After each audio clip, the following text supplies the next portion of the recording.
Hey class, Absolute 5 here. So today we're going to be talking about some differential formulas. So this is going to be a several part video for this section because there's a ton of formulas we have to go through. And if I did it all in one day, the video would be at least an hour or two long if I really wanted to get all of them done right now. But we're not going to do that. So for convenience, this will be a part one to several parts of this derivative formulas, that's what I mean.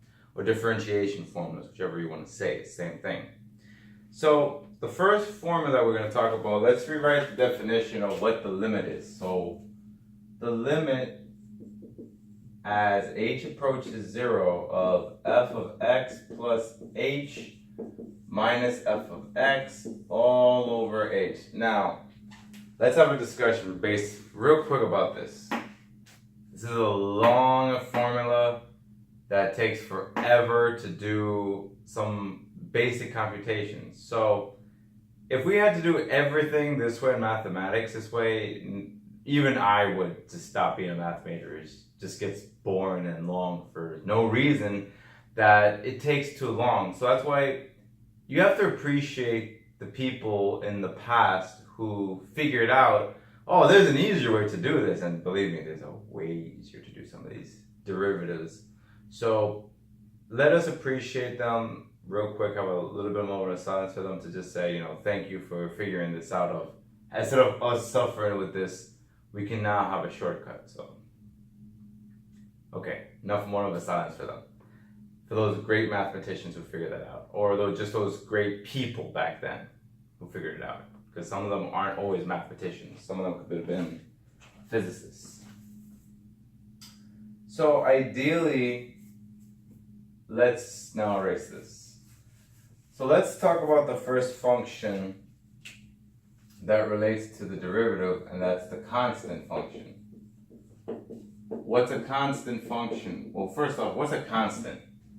A constant is basically a number selected on the number line, any number, read anything. The slope of this line is 0, and it goes on and on forever, depending on where your axis is. It goes on forever, but that's the thing. Since the slope is always 0, that means if you were to plug in a constant, let's say you have a function x, and you decide to plug c where x is. So when you applied the limit as h approaches 0 of the definition here, right? All you would get would be simply c minus c all over h with the limit on the side. This you would get the limit as h approaches 0 over h, which is simply going to be the limit as h approaches 0 of 0, which is just simply 0.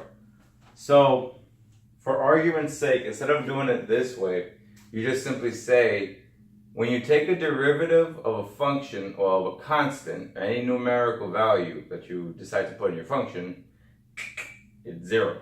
It's nothing else, just 0. Because it has 0 slope. That's why it's 0 all the time.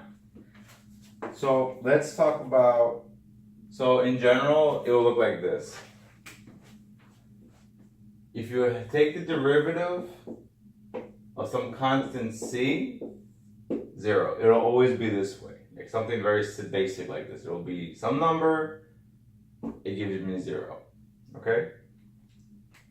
So now for the next function we would like to talk about is, save for suspense, we're going to talk about the power function.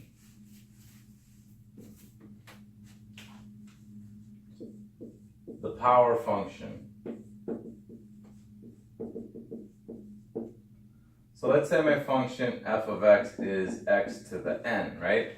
Where we take x squared, x to the first, x to the third, x to the fifth, x to the millionth, whatever.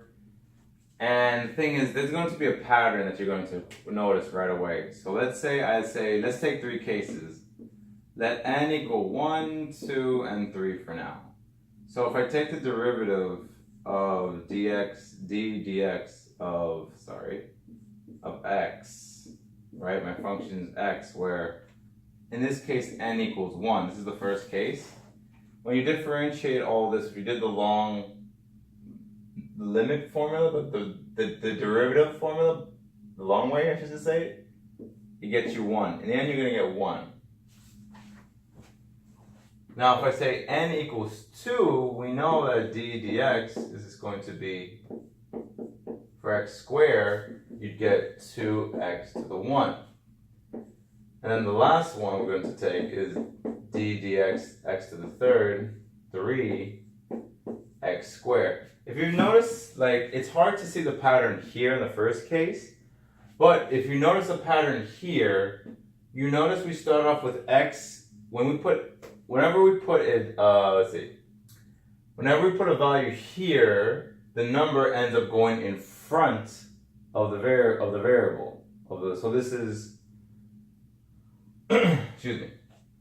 Whenever we notice that we put the exponent here, the exponent tends to go in front, so it becomes a coefficient.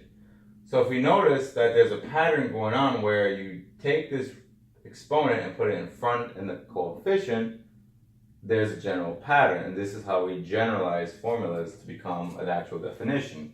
And the thing is, in general, you're supposed to make these conjectures, you have to prove that that's true. But we're not gonna do that right now. We're just not gonna do that right now. For the sake of argument, take my word for it. Whenever you differentiate a power function, you don't have to do the limit of f of x plus h minus f of x all over h, as the limit as h goes to 0. You don't have to do that anymore. You just simply do this rule, which I'm going to write. If n is a positive integer,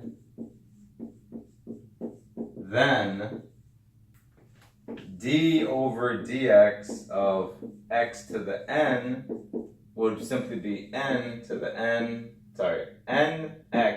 n minus 1. So let's take a quick example. Let's say my function is x to the 6, find f prime of x, right? So I asking me to differentiate this power function. Well, to do that, it's going to be d over dx x to the 6, right? So based on this, you see there's a 6 here when you first start off.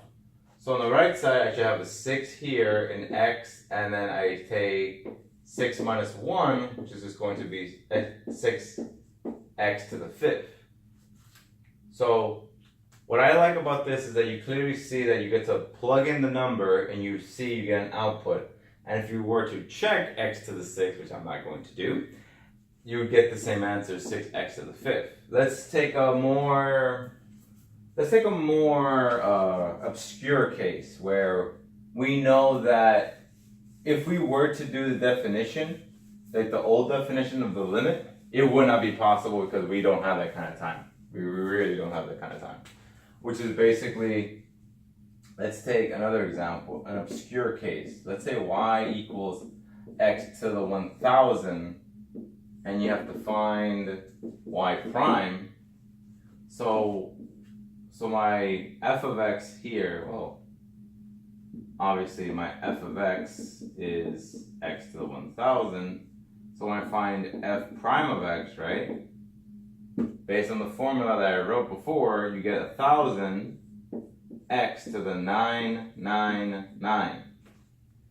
So it is clearly that this is the most preferred method whenever you're dealing with derivatives. And when I first learned this, I was so blown away because I thought, like, oh my god, this whole derivative function is so annoying to keep calculating all the time this way. It has to be an easier way, what I was thinking back then. And I'm grateful for the people back then who figured this out, so this way we are able to have the convenience to actually differentiate a function or power function very, very conveniently. There are other rules that we will go over eventually. That's why it says it's part one to a whole bunch of derivative series. So I am grateful that when I saw this method, I said yes, yes. This is exactly what we needed to do when we had to deal with derivatives. So that's the lesson for you guys today. So I want to thank you guys. Well, I want you to always, if you have any questions, be sure to leave them in the comments below. Like, share, and subscribe to this video. And if you like more of my content, if you'd like to see more of my content, be sure to hit that bell button next to the subscribe button. And I will see you guys tomorrow for another video. So this has been Absolute 5. I'm Roger Palomino. And math is infinite because there are infinitely many possibilities.